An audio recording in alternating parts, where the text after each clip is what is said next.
భగవతి శరణం. శ్రీదేవి భాగవతం. రచన సుబ్రహ్మణ్యం పిళ్ళై గిరిధరన్ గారు. వ్యాఖ్యానము శ్రీమతి మిట్టా లక్ష్మి. సంధ్యోపాసనకు ప్రముఖ అంగము మొదట ఓంకారమును ఉపయోగించి మంత్రాన్ని ఉచ్చరించాలి. ఓం భూ పాదాభ్యాం నమః. ఇదే ఉచ్చారణ విధానము. నియమము: ఓం మహానాభ్యై నమః, ఓం జనః హృదయాయ నమః, ఓం తపః కంఠాయ నమః, ఓం సత్యం లలాటాయ నమః, ఓం వరణ్యేన్యం తర్జనీభ్యాం నమః, ఓం భర్గో దేవస్య మధ్యమాభ్యాం నమః, ఓం ధీమహి అనామికాభ్యాం నమః, ఓం ధియో యో న కనిష్ఠికాభ్యాం నమః, ఓం ప్రచోదయాత్ కరపృష్ఠాభ్యాం నమః. ఇట్లు అంగుష్టాధ్యాన్యాసము చేయాలి. ఓం బ్రహ్మాత్మనే తత్సవితుర్హృదయాయ నమః, ఓం విష్ణుఆత్మనే వరేణ్య శిరసే నమః, ఓం రుద్రాత్మనే భర్గో దేవస్య శిఖాయై నమః, ఓం సత్యాత్మనే ధీమహి కవచాయ నమః, ఓం సర్వాత్మనే ప్రచోదయాత్ నమః. హస్రాయ ఫట్ అని హృదయ ఆది న్యాసాలు చేయాలి. భగవతి గాయత్రి ధ్యానము. పరమేశ్వరి శ్రీ విగ్రహము జపాకుసుమ ప్రతిభతో ప్రకాశిస్తున్నది. దేవి కుమారి అవస్థయందు విరాజిల్లుతున్నది. ఎర్ర చందనము లేపనముతో ఎర్రని మాల కలిగి 4 ముఖములతో 2 భుజములతో ఎర్రని వస్త్రములు ధరించి ఉన్నది. ఈమె ప్రతి ముఖమునందు 2 నేత్రములు కలవు. ఈమె శృక్కు శృవం జపమాల కమండలములను ధరించి ఉన్నది. ఈమె ఋగ్వేదము అధ్యయనం చేయుచున్నది. ఈమె వాహనము హంస. బ్రహ్మను ఈ దేవి తన హృదయమునందు చేసుకొని ఉపాసించును. ఋక్ యజ్ సామ అధర్వ వేదములు 4 పాదముల పూర్వ దక్షిణ పశ్చిమ ఉత్తర ఊర్ధ్వ అధ అంతరిక్ష అవాంతర మొదలగు దిశలు 8 కుచ్చులందు శోభిల్లుచుండును. వ్యాకరణము, శిక్ష, కల్పము, నిరుక్తము, జ్యోతిష్యము, ఇతిహాస పురాణములు, ఉపనిషత్తులు ఇవి భగవతి యొక్క 7 శిరములు. అగ్నిముఖమునందు రుద్రుని శిఖయందు విష్ణుని చిత్తమునందు శోభిలుచుందురు. ఇట్లు భగవతిని ధ్యానించాలి. ఈ దేవి ఆదిత్య మండలం విరాజమానమయుండును. భగవతిని హృదయమునందు ధ్యానించాలి. దేవిని ప్రసన్నరాలను చేయుటకు 24 ముద్రలు కలవు.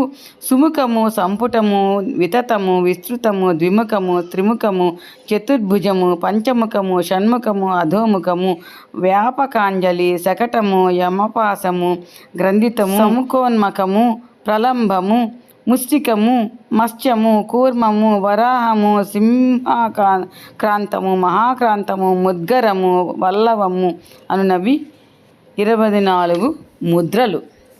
ఆ తరువాత విద్వాంసులు 100 అక్షరములతో గల గాయత్రిని ఆవృత్తి చేయాలి. గాయత్రి యొక్క 24 అక్షరములు వర్ణించుచున్నదే గాయత్రి మంత్రము. జాత వేదసే సునవామ సోమ త్ర్యంబకం యజామహే. ఈ వైదిక మంత్రములతో పాటే ఉచ్చరించినచో 100 అక్షరముల గాయత్రి మంత్రము సంపన్నమగును. ఈ జపమునకు ముందు ఓం భూర్భువస్వః తత్సవితుర్వరేణ్యం భర్గో దేవస్య ధీమహి ధియో యో న ప్రచోదయాత్ అను గాయత్రి మంత్రమును ధ్యానించాలి. ఇట్లు నిత్యము జపించు శ్రేష్ఠ మానవుడు సంధ్య యొక్క సకల ఫలాలు పొంది పరమ సౌఖ్యాన్ని పొందును. గాయత్రి మహిమ పూజ చేయుట. నారద, సువ్రత, ధర్మశాస్త్రములందు, పురాణములందు, ఇతిహాసములందు గాయత్రి జపము అనేక విధములుగా చెప్పబడింది. 5 ప్రణవములు గల గాయత్రిని ఆరాధించవలని కూడా శాస్త్రాల ఆదేశము.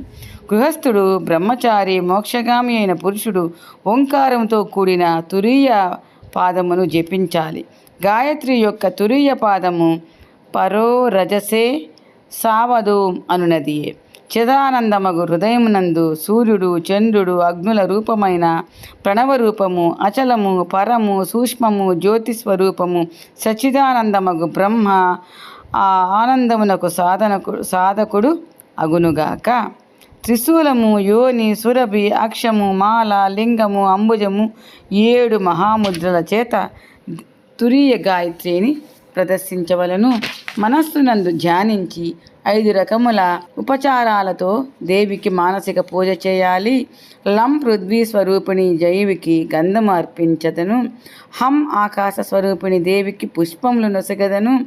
యం ఈ వాయు స్వరూపిణి దేవికి ధూపమిడదను. రం అగ్నిస్వరూపిణి దేవికి దీపమును సమర్పించాలి. అమృత స్వరూపిణి యగు ఈ దేవికి నైవేద్యమిడదను. యం రం లం వం హం వీటిని ఉచ్చరించి పుష్పాంజలిని సమర్పించాలి. 108 లేక 68 శక్తి లేనిచో 10 సార్లైనను గాయత్రి జపించాలి. జలము నుండి నిలబడి ఎప్పుడు కూడా గాయత్రిని జపించరాదు. జపం తర్వాత సురభి, జ్ఞాన, శూర్ప, కూర్మ, యోని, పంకజ, లింగ 8 ముద్రలు ప్రదర్శించాలి. ఆ తరువాత క్షమా ప్రార్థన చేయాలి. కశ్యపునితో ప్రియవచనములు పలుకు దేవి, నా ఉచ్చారణలో అక్షర, పద, స్వర, వ్యంజనములందు దోషములు దొల్లించు వాటిని దయతో క్షమించుము అని క్షమాప్రార్థన చేయాలి. గాయత్రి తర్పణము చేయు నియమం కలదు. దీనికి ఛందస్సు గాయత్రినే. తర్పణ నియమం: భూతో ఋగ్వేద పురుషుని, భువ చేత యజుర్వేద పురుషుని, స్వర్చేత సామవేద పురుషుని, మహంతో అథర్వవేద పురుషుని, జపం చేత ఇతిహాస పురుషుని, తపశ్చేత సకల ఆగమ శాస్త్రములను నిత్యం సత్యము దీనితో సత్యలోకం పేరుగల పురుషుని, ఓం భూ చేత భూర్లోకము పేరుగల పురుషుని, భువతో భువర్లోక పురుషుని, స్వర్తో స్వర్లోక పురుషుని, ఓం భూ చేత ఏకపద నామం గల గాయత్రిని, ఓం భూద్భువః చేత చతుష్పద గాయత్రి తర్పణాన్ని విడుచుచున్నాను. ఉషసి, గాయత్రి, సావిత్రి, సరస్వతి, వేదమాత, పృథ్వీ, అజ, కౌశికి, సాంకృతి, సార్వాజతి నామములు ఉచ్చరించి భగవతికి గాయత్రికి తర్పణము వదలాలి. ప్రాతకాలీన సంధ్య అని చెప్పుదురు. సంధ్య పూర్తయిన వెంటనే అగ్నిహోత్రం కూడా చేయాలి. అంబికను, శంకరుని, గణేశుని, సూర్యుని, విష్ణువును, దేవతలను పూజించాలి. శ్రీశ్చతే మంత్రముతో పూజ చేయొచ్చు. భవానిని, మాధవుని, శంకరుని, గణేశుని, సూర్యుని స్థాపించి పూజించాలి. 16 రుక్కులను పఠించి దేవతలకు సమర్పించాలి. మొట్టమొదటి దేవిని పూజించి ఆ తరువాత దేవతలను పూజించాలి. దేవర్షి భూతశుద్ధి, మాతృకాన్యాసము, షడంగన్యాసము ప్రోక్షణ చేసి గురువాజ్ఞతో పూజను చేయాలి. పీఠమును పూజించి దేవిని ధ్యానించాలి. పంచామృతము, పౌండ్రమును, చెరుకు రసముతో మహేశ్వరికి స్నానం చేయించాలి. ద్రాక్షారసముతో మహేశ్వరిని అభిషేకించినచో, అగరు, కుంకుమ పువ్వు, కస్తూరి, కర్పూరము వీటితో వేద పారాయణ చేయుచు అభిషేకించినచో, పాలతో నిండిన కలశముతో దేవికి స్నానము, పెరుగుతో అభిషేకము, తేనె, నెయ్యితో అభిషేకము, 2 పట్టు వస్త్రాలు, బిల్వపత్రాలు సమర్పించాలి. బిల్వపత్రం మీద రక్తచందనముతో హ్రీం 3 సార్లు రాయాలి. నమఃశబ్దమును జోడించాలి. ఓం హ్రీం భువనేశ్వరే నమః అని ధ్యానిస్తూ అనేక పుష్పాలతో పూజించాలి. కాలాగురు, కర్పూరము, చందనము, కేసరము, ఘృతము, గుగ్గిలముతో మహాదేవికి ధూపము సమర్పించి మందిరము పరిమళ భరితం చేయాలి. భగవతి దేవేశ్వరి సాధనకు 3 లోకములను సమర్పించును. తాంబూలము సమర్పించినచో భగవతి ప్రసన్నురాలగును. వాద్యధ్వనులతో, సంగీతముతో జగదంబను సంతోషపరచాలి. దేవికి ఛత్రము పట్టాలి, చామరం వీచాలి, అనేక దర్శనలు ఇవ్వాలి. పదే పదే నమస్కరించి క్షమించవలనని ప్రార్థన చేయాలి. ఈ విషయం చెప్పినప్పుడు బృహద్రథుని కథ ఒకటి ఉన్నది, నీకు తెలిపిద వినుము. రాజు బృహద్రథునకు సంబంధించిన కథ. ఒకసారి అతడు హిమాలయ పర్వతమునందు చక్రవాక పక్షిగా జన్మించి ఉండెను. అనేక దేశములు తిరుగుతూ కాశీనగరం చేరెను. ఆ చక్రవాక పక్షి అదృష్టవశాత్తు అన్నపూర్ణ దివ్యస్థానమున తిరుగుచూ దేవీ మందిరము ప్రదర్శనం చేశాను. అక్కడనే ఉండిపోయాను.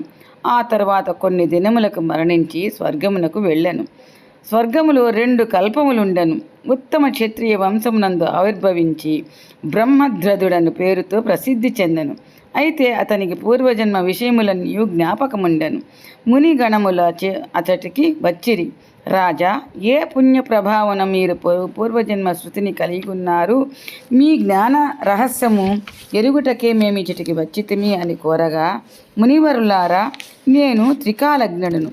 ఈ జన్మకు ముందు చక్రవాకమున నీచ యోనియందు నా జన్మం జరిగెను. నేను కాశీదేవి మందిరమునకు ప్రదక్షిణ చేసి తిని ఆ పుణ్య ప్రభావముతో నేను స్వర్గమునకు వెళ్ళి తిని 2 కల్పముల చట సుఖములు అనుభవించి తిని ఇప్పుడు ఈ భూమండలమున జన్మించి తిని నాకు 3 కాలములందు జరుగు విషయములు తెలుసుకుని శక్తి లభించినది. భగవతిని నిరంతరము ధ్యానించడమే శ్రేష్టమైన కార్యము అని మునులందరికీ చెప్పగా సంతోషించిరి. ప్లీజ్ లైక్ చేయండి, సబ్స్క్రైబ్ చేయండి, షేర్ చేయండి.